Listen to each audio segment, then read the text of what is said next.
So let's start with this Mojo part because I think that number one, 30 dials a day will almost guarantee you not to make more than 100 grand a year when it comes to generating your own leads. Because I want to, just give you some reference. Like my average salesperson, not, we have like our top 20% on our team probably makes somewhere between 500 and 1,000 calls a day. Our average person makes somewhere between 350 to 450 calls a day. Doing 30 dials a day is just, especially with pickup rates that aren't spectacular, you're maybe having a few conversations a day.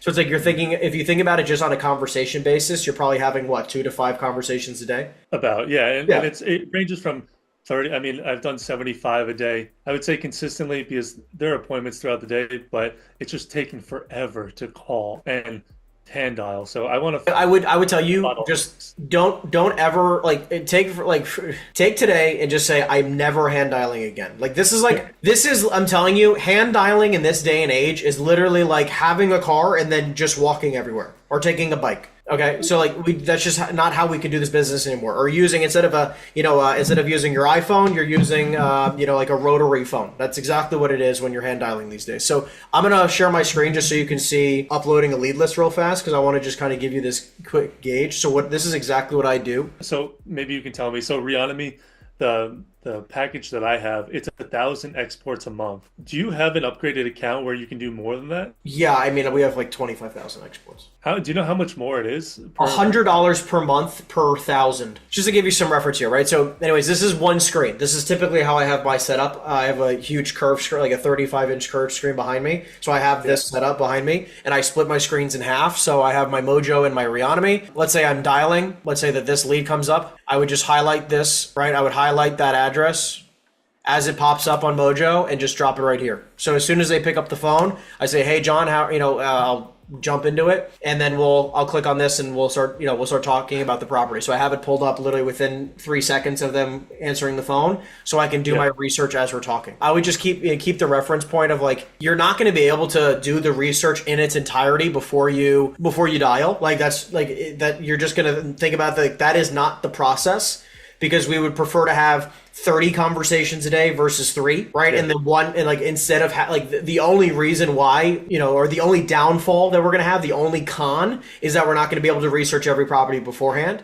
But what I try to do is say, like, when you pull a lead list, do your research then, right? Like, take a Sunday night or a Saturday night, Friday, Tuesday night, whatever it is, while you're watching a movie or shows or whatever you're going to do. And I just, while I'm hanging with my wife and while she's watching her shows, I'll be on my laptop pulling lead lists, right? And kind of knowing exactly what I'm going to pull. So, I take time that's dead time anyways, and I'll just be on my laptop. I'll pull whatever needs to be pulled. I know for a fact, and then I can label it like, hey, this is retail. All these are retail between this square footage, this taxes, this location. So I don't need to know anything else. What do you need to know? Right. So it's like, other than that, it's like, we know within a fairly good reasonable doubt that this is what the property is more likely to be, and all the other nuances like income and anything, you're not going to know anyways. Right. So I would highly recommend that just getting maybe get Mojo, split your screens in half and just get really again, we literally train our sales guys to copy paste into a same screen. Okay. As soon as they get as soon as something pops up, copy paste. And we try to do it within 5 seconds of having the property pop up. This way, we're prepared. Also, and I think that's great advice. With Mojo, though, so I know the interface because I had it for like a month. Sure. And I couldn't really figure out. So when I export a list from Reonomy, and then you have to put in the section, so fields. it's like the owner's name, the address. Yep. So they have a bunch of different phone numbers for some of them. I add all of them. You add all of them. Yeah. Sometimes I don't. I think Mojo allows us to do up to 9. So I'll add up to 9 numbers. So you just keep calling until you get that right person. But we use a triple line dialer, right? So it's not like it takes forever, right? And obviously it's hands free, and I use the time while I'm doing that. I'll be doing emails at the same exact time. I'll be doing follow up text messages at the same exact time. So it allows me, because I'm hands free, to be a little bit more productive. I think that was one of my biggest things because I'm like, how can I differentiate what is the correct number? Because usually the mobile numbers I found have the most success. You can. So you just put in all the numbers Dial all of them. and then just get them all. Okay. Correct. Yep. Yeah. And for the ones that are not accurate, we still say like, hey, do you happen to have any commercial properties to sell? We still go for, we shoot in the dark, Shoot the shit, yeah. Yeah, why not? So that's for Mojo. I definitely would highly recommend that. I think you're going to see a much greater difference there, and just get used to pulling it up that way. And then I would also say minimally, I would also be trying to shoot for 2 leads a day. Yep. Just like that's the bottom line, right? Where like I don't know if you can see that. I have it written on my 2 leads a day minimum. Cool. Yeah. So 2 leads a day. And we like to write 2 leads a day, 1 offer a day. Those are our minimum metrics at our office. So it's like, because sometimes some guys, they'll be dialing for 600 dials and they'd only get 1 lead. I can respect the 600 dials, and it's like, it's about averages, right? So if hypothetically yesterday you had 1, today or the next day you got to get 3, right? Like you just have to have an average of 2 leads a day. In regards to getting offers, I think this is a big shift that we do. Not a lot of corporate models do this for commercial real estate, but this also allows us to, I think, speed up the process. 2 things. 1, instead of you getting trying to, you have that seller who does not want to sign documents and they're pushing you off. Yeah, I'll sign it. Or I don't know if I want to sign something, right? They're kind of really hesitant. I had that today. Yeah. So we do a couple things. 1, we always float it around beforehand, no matter what. Even if they do not give us agreements to get a commission, we'll always float it to our VIPs right away. So we have like 3 or 5 VIPs in every asset class that we know like are ready to buy. They're qualified. They've owned a lot of stuff already. Like I know these guys will perform.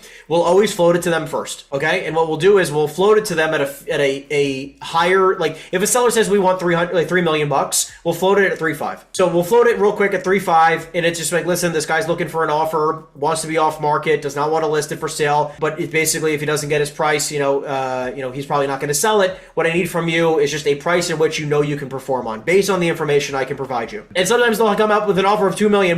Right? It's maybe it's not exact, but the point is I still want to get a gauge. How far off is this guy? If hypothetically they want 10 million and my guy who knows that market isn't going to perform no matter what tells me 3 million, or 4 million or whatever, it's so far off, I'm not going to waste too much time. But no matter what, number 1, we'll always float it. Number 2, we always 100% of the time submit a starter offer. So even if my guys, I do this in tandem. I will always submit a starter offer from myself. Now, don't get me wrong, the seller doesn't know it's me because my agent, what's your broker's name? His name, Jack Jawnet. Jack. Okay. So what you do is that you would have Jack write up an offer on the building because they don't know Jack, right? As an example, right? The seller doesn't know Henry because they just know my agent Adam.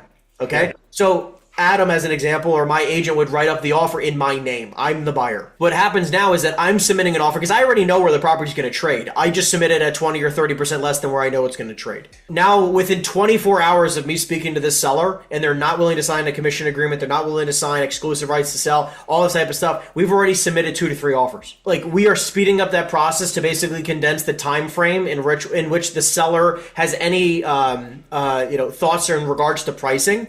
Because I want to know how much time we should be spending on this deal.